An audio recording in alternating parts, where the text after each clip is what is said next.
Dictation start होगा 5 second बाद। Start. प्रासंगिकता और खुलेआम दुरुपयोग के तीखे आरोपों के बीच भारत के प्रधान न्यायाधीश भी आखिरकार राजद्रोह कानून के खिलाफ कोरस में शामिल हो गए।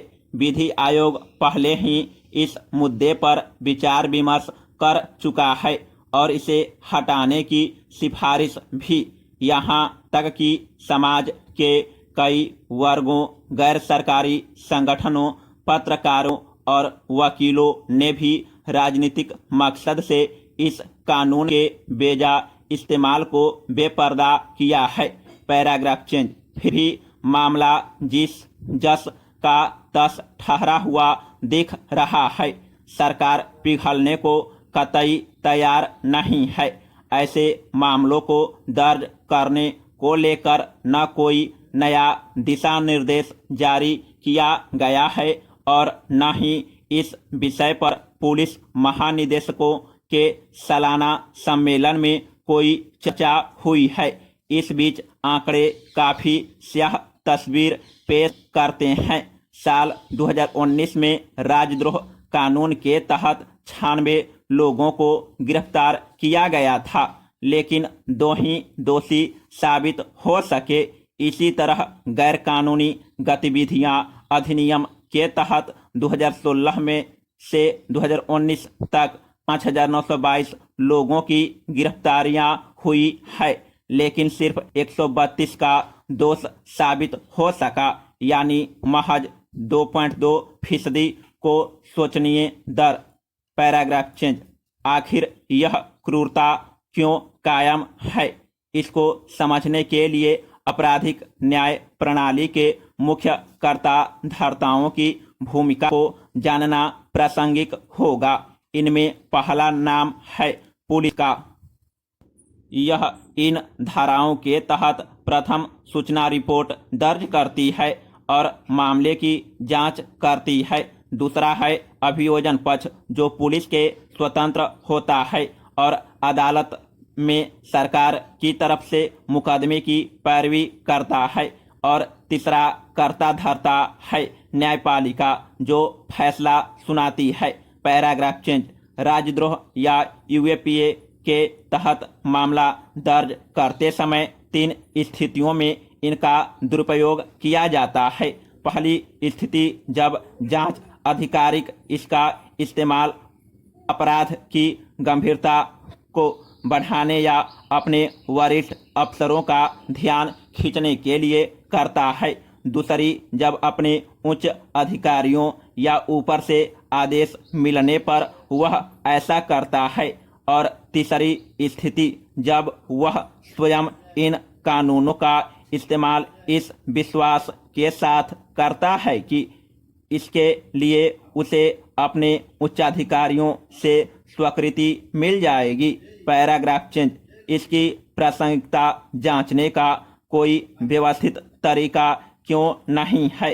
दरअसल अपने यहाँ डीएसपी, एसपी, डीआईजी से लेकर आईजी तक सुपरविजन करने वाले अधिकारियों के इतने पदानुक्रम हैं कि सभी इसे अनदेखा करना पसंद करते हैं। विशेष मामले तो पदानुक्रम में ऊपर जाते वक्त कई साप्ताहिक या पाक्षिक रिपोर्टों में दिखाई देते हैं, मगर शायद ही कभी इन धाराओं की एफआईआर को वापस लेने की बात कोई अधिकारी करता है।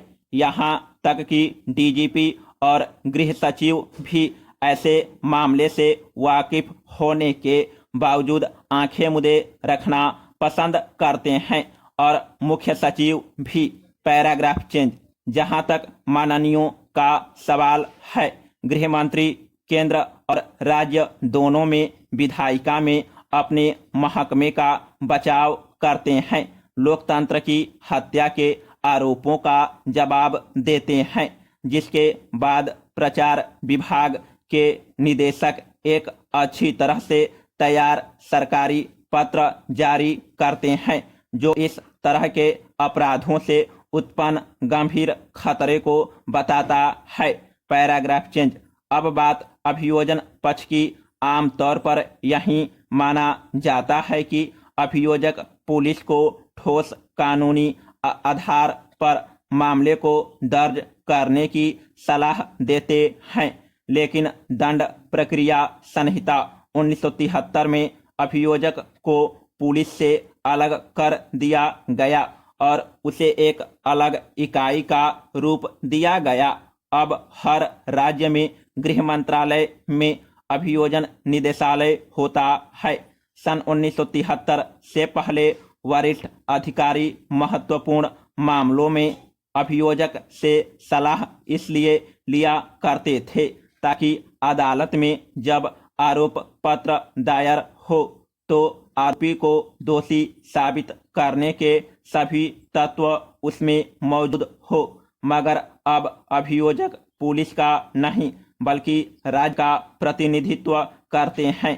लेकिन यदि कोई अभियोजक राज्य के लिए मामले की पैरवी करता है तब भला वह कैसे इन धाराओं के तहत गलत तरीके से आरोपित व्यक्ति पर मुकदमा चला सकता है और ऐसे मामलों को अदालत की नज़र में नहीं लाता। अभियोजक की इस दुविधा को दूर करने की जरूरत है।